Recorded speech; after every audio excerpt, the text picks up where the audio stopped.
আসসালামু আলাইকুম রহমতুল্লাহ। আজকে আসছি সাইকেল ড্রাইভ করতে।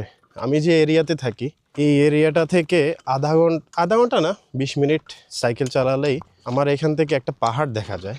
আমরা সব সময় মানে ওই যে বলে না, কথায় আছে না, মক্কার মানুষ হজ পায় না। আমরা সব সময় মানে ঘুরতে যাই অনেক দূরে দূরে। আমরা মানে অনেক পাহাড়ের উপরে ঝর্ণা দেখতে এদিক সেদিক ঘুরতে যাই, কিন্তু আমরা কাছের জিনিস কখনোই চোখে দেখি না।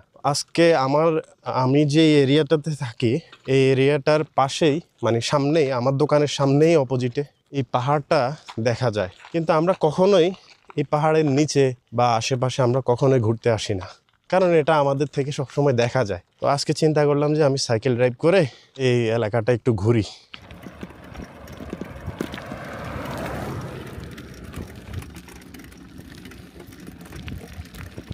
এই যে এখান থেকে এই জায়গাটা অনেক নিচা, তো আমি এইখান থেকে হাইটে হাইটে উঠে আসছি।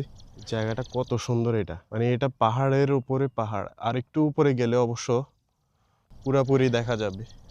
এই যে এই জায়গাটা দেখুন কত সুন্দর, সবুজে অরণ্য হয়ে আছে।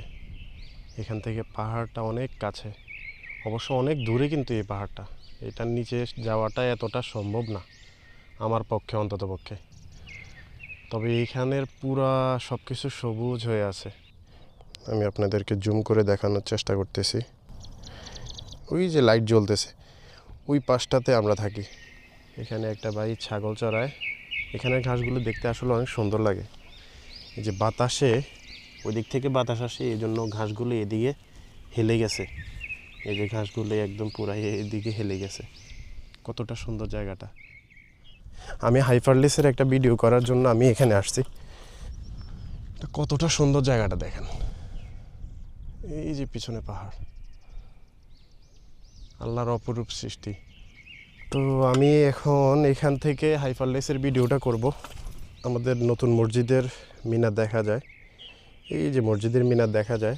আর আমাদের সানায়ার যে এরিয়াটা, সানায়ার মসজিদের মিনার হলো যে এই যে এখানে, কোথায়, এই যে সানায়া মসজিদের মিনার।